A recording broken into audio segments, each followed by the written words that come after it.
estuda administração, logística, segurança no trabalho, qualidade, muitas vezes estuda sobre equipamento de proteção individual. Mas o que muita gente não faz é ficar atento a muitos detalhes da NR6, que fala justamente sobre esse assunto. Então nesse vídeo eu vou esmiuçar os principais pontos dessa norma regulamentadora para você ficar bem atento aí no seu local de trabalho.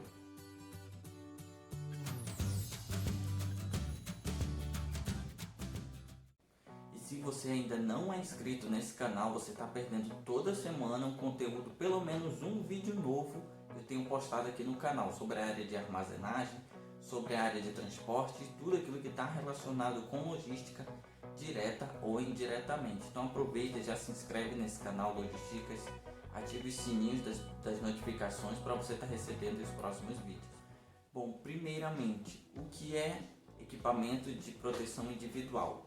São equipamentos que os próprios trabalhadores eles precisam utilizar para se proteger caso haja algum acidente. Eles estão previstos na NR6, que é a norma regulamentadora número 6. E essa norma, ela é atualmente da Secretaria do Trabalho, que pertence ao Ministério da Economia. Então ela dita algumas coisas que precisam ser cumpridas no local de trabalho sobre equipamentos que os trabalhadores precisam utilizar quando há risco de periculosidade, insalubridade, dentre outras coisas. Então existem vários tipos de equipamentos. Muitos com certeza vocês já viram. Então eu vou começar primeiro falando sobre os tipos de equipamento de proteção individual que existem, listados na própria NR6. Depois eu vou contar alguns detalhes que existem sobre a fabricação, o certificado de aprovação desse tipo de equipamentos e dentre outras coisas mais. A NR6 é apenas uma de várias normas que existem, cada uma delas fala sobre um assunto diferente. Por exemplo, a NR11 fala sobre transporte, movimentação e armazenagem de materiais. Eu falei sobre ela no último vídeo dessa playlist. E em seguida eu falarei sobre a NR12, que já fala sobre máquinas e equipamentos. Então cada norma fala de um assunto específico, dentro de vários que envolvem a questão da segurança do trabalho. Bom, o primeiro tipo de EPI que existe são aqueles para a proteção da cabeça. Como você pode ver, o capacete, o capuz, a balaclava, que protege o crânio e pescoço contra os riscos de origem térmica, contra agentes químicos, contra agentes abrasivos e escoriantes e umidades provenientes de operações de uso de água. Para cada tipo de trabalho que existe, pode existir um tipo de capacete ou proteção diferente. Vai depender muito do tipo de material que você está trabalhando, do tipo de ambiente que está ali o seu local de trabalho. O segundo tipo de EPI que existe são aqueles para proteção de olhos e face, como o óculos, o protetor facial, a máscara de solda. Todos eles vão proteger contra algum tipo de partícula, luminosidade intensa, radiação ultravioleta, radiação infravermelha. No caso do protetor facial, por exemplo, ele está sendo muito utilizado hoje em quem está trabalhando no supermercado ou vários tipos de comércio para a questão da proteção contra o vírus, o novo coronavírus. Quem não estava acostumado a utilizar hoje, já está utilizando como um EPI obrigatório já para muitos comerciantes aí que estão lidando diretamente com o público. Nós temos também os EPIs para proteção auditiva, que é o protetor auditivo para a proteção do sistema auditivo contra níveis de pressão sonora superiores ao estabelecido pela NR15. Então já tem outra norma falando sobre isso. Nós temos também os EPIs para proteção respiratória. Temos a peça semifacial filtrante para a proteção de veias respiratórias contra poeiras, névoas e fumos. Temos uma peça facial, semifacial e facial inteira com filtro, respirador de adução de ar, tipo linha de ar comprimido.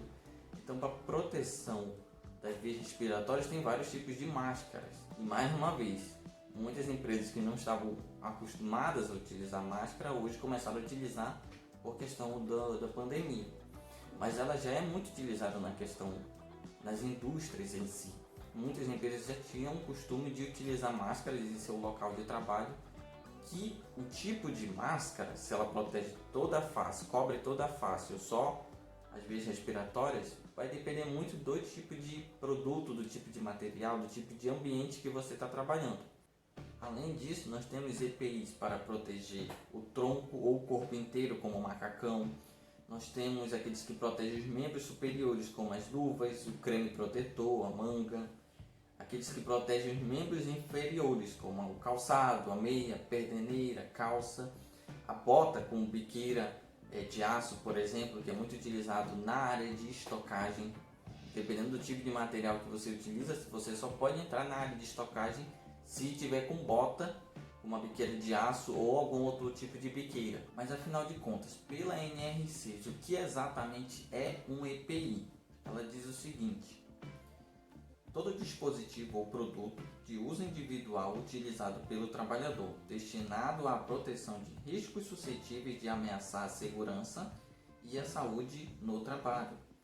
O equipamento de proteção individual de fabricação nacional ou importada só poderá ser posto à venda ou utilizado com a indicação do certificado de aprovação, o CA. Ou seja, todo equipamento que é utilizado para a proteção do trabalhador é considerado um EPI.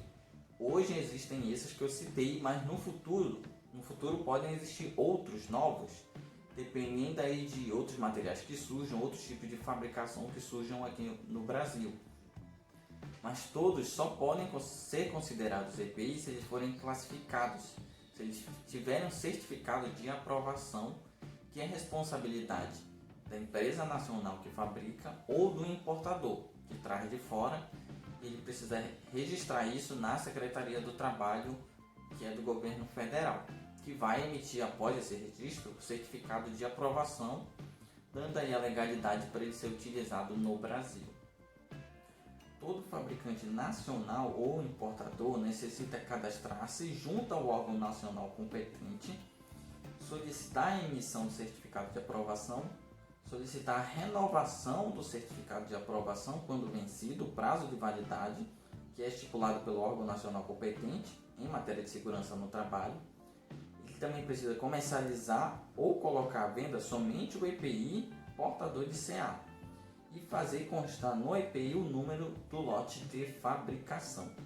Então, todo EPI que se preze, ele precisa ter o lote de fabricação dele e precisa ter algum selo ali nele, comprovando que ele pode ser utilizado, que ele é seguro para ser utilizado pelo trabalhador. Agora, tanto a empresa quanto o trabalhador, eles têm obrigações em relação ao EPI.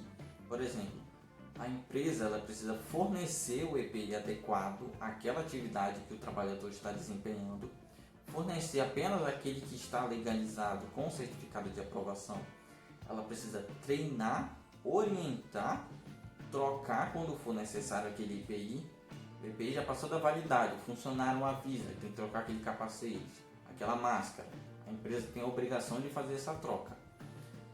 E o funcionário também ele tem as suas obrigações. Ele tem que utilizar conforme a empresa está orientando, no momento que ele precisa utilizar, conforme a finalidade daquele material.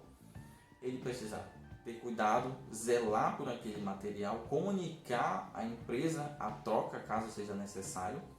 E todo trabalhador, quando ele recebe um EPI, ele assina um termo de responsabilidade, um termo de que ele está recebendo aquele material. Você está recebendo a máscara, a luva, o capacete, até a farda também. Então, é uma questão de responsabilidade, tanto de uma parte quanto de outra, para a segurança de cada colaborador que está ali.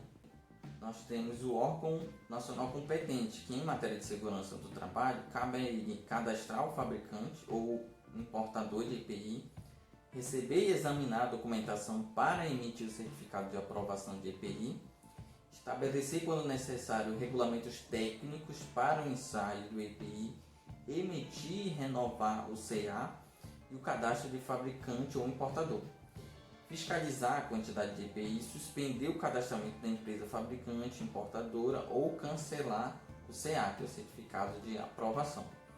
Então, tem várias pessoas envolvidas no uso do EPI. Você tem o governo, você tem a empresa, você tem um trabalhador. Cada um precisa fazer a sua parte para que todo funcionário possa trabalhar com segurança. Você vê, por exemplo, pessoas trabalhando na construção civil, trabalhando em altura. Ela precisa ter uma corda, uma trava ali de proteção, e isso preserva vidas. Todo o equipamento de proteção individual ele não vai preservar, obviamente, 100%, Mas caso haja algum problema, algum acidente, incidente, ele vai evitar muitas vezes prejuízos maiores, danos maiores ali no corpo da pessoa. Então precisa ser obedecido, é procedimento. A segurança no trabalho ela é cheia de procedimentos que são aplicados na logística. Quem trabalha com armazenagem e estocagem precisa obedecer essas regras. Quem trabalha com transporte também, por exemplo, muitas transportadoras hoje, quando o motorista vai fazer a entrega, o motorista precisa agora estar sempre de máscara, sempre passando ali álcool em gel. Se ele não fizer isso, o próprio cliente muitas vezes vai reclamar. Quando ele receber a mercadoria, ele vai cobrar do motorista: cadê tua máscara? Então, as pessoas ao redor hoje, elas já têm uma consciência diferente de quanto é importante uma EPI, que é a máscara no caso. Mas você que está trabalhando com logística, segurança no trabalho, qualidade, administração, fique atento a isso, obedeça as regras para você evitar aí problemas maiores.